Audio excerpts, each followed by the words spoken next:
Hi guys, we have a 2012 Mercedes E350 station wagon, and I made another video of this, but this car came with the Serpentine belt broken, or accessory belt, and what happened was this upper pulley, the bearing probably got stuck, worn out. It probably made noises and the owner ignored this. So anyway, this is just this video is just to help you if you're doing this service yourself.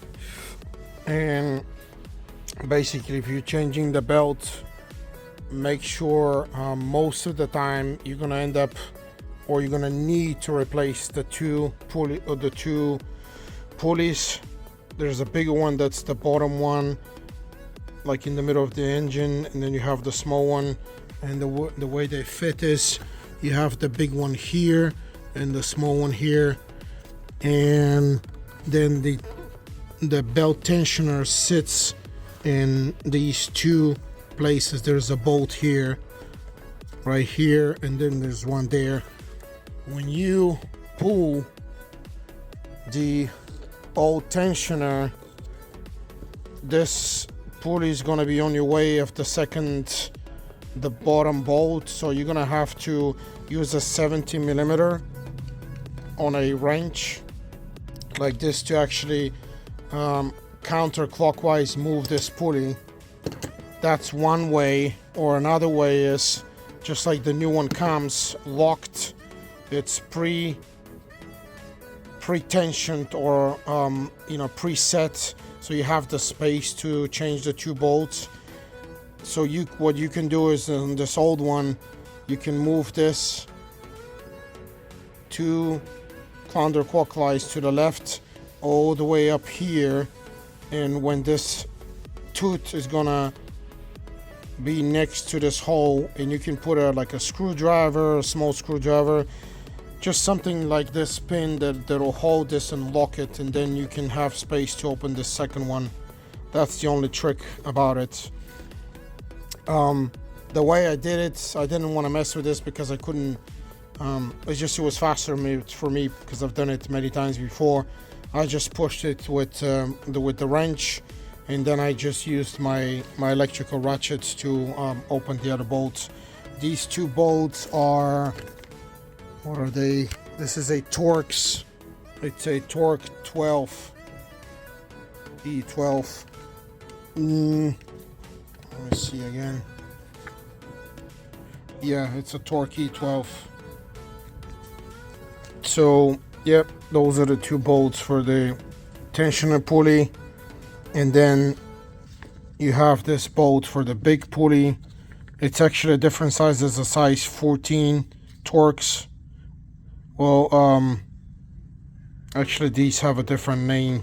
They're like inverted Torx. I forgot the name of these. Anyway, you can see what they look like.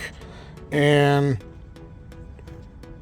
this small pulley has a little bit of a situation with it. This one specifically, because it came from Euro parts, came with this Chinese kind of looking cheap bolt. I always take these out. I do not install these, first of all because they're 10mm. They look different from the original ones, and I just don't like using them. So what you're gonna have to do is you're gonna have to push the old one out and use the original that came with the car. And the only thing is, there's a rubber mount here that holds the bolt, so you're just gonna have to press it, or you can use like a little hammer. And make sure this thing has a new washer here for the bearing. Make sure you replace this washer and you take the old one out. I already took the old one out because it had a little bit of a damage on it from this destroyed pulley. So I'm gonna use the new one that came, and you're gonna have to install this first. So first thing in order is, I'm gonna do the pulley. Straightforward. You just install the two bolts, and then I'll show you how to unlock this. You just twist it and this will unlock, and then you pull the pin out. But this will do at the end. This is the last thing you do because you need to install the belt first. So we need to install the pulleys first. Okay, we're installing the pulleys back. After we got the parts, remember this is the big one. It goes down here. We will replace the idler pulley. So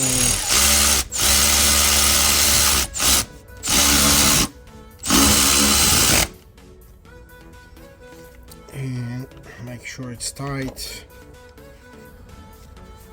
Okay, make sure you use the original bolt on this pulley because it has a ridge or a bigger space that fits in the bearing of this pulley. So you must use this original bolt. And the last thing before installing the belt would be this the smaller pulley right here. And again, make sure you can reuse the original bolt. That's what I'm gonna do. Don't forget about this washer. You need to install it first. That's the protective washer for the bearing, and then you can install the actual pulley.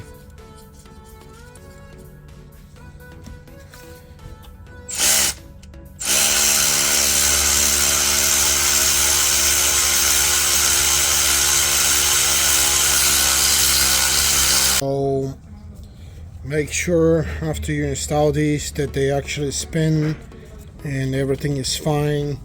And again, checking by hand. Always check your work. This is good. Okay, this is a different size. This is the bigger size. That's the 14. Okay, everything is tight. And the last thing we need to do is we need to install the new belt. So the easiest way to install this belt is I start from the power steering pulley here because this is the only space that you don't have much space. Then you go down to the AC compressor here. Make sure you touch on the outside that the belt is inside. Then you go to the crankshaft, and then you go around the idler pulley here, and on the top you need to go from the power steering pump all the way to the smaller pulley, and then you go down to the alternator here, and then you have the last part of this belt to connect it. So obviously, since this one is flat, this is the back of the belt, and obviously this one will have the front. So this belt will have to connect in this way where the top goes, and you install it first here. Most likely in this case you have to open the idler pulley in order to help yourself, and because you need to get the belt inside the ridges, and make sure it's in. This is here, and you can pull it a little bit, and this is where it's gonna go inside the idler pulley. So I'm even doing it with one hand. It was that easy because remember, this idler pulley is pre-tensioned and it has still the pin lock. So before you release the actual idler pulley, make sure, again, pull the belt, make sure it's in the grooves in all places where it's supposed to be. Here, the air conditioning, and then make sure it's in the power steering. Press it, pull it, push it, whatever you want to make sure it's in the grooves, because you don't want this belt to jump out. And from this point, what we're going to do is we're going to use a 17 deep socket here to turn it counterclockwise to unlock and take the pin out and then release the idler pulley. Okay, the last step, again 17 deep sockets. You go down to the tensioner pulley and then you press to the left. It's gonna have some tension to unlock the pin, and then you unlock the pin right here, and then it's ready for release. And that's it. This is the final operation, and that's the replacement of this belt. And again, this is the diagram. You can find this diagram online also for reference, just in case if you cannot see how it goes here. And this is from me for now, and I hope I help people with this thing so that you can do it, you know, yourself. Again, thanks very much for watching, and please subscribe.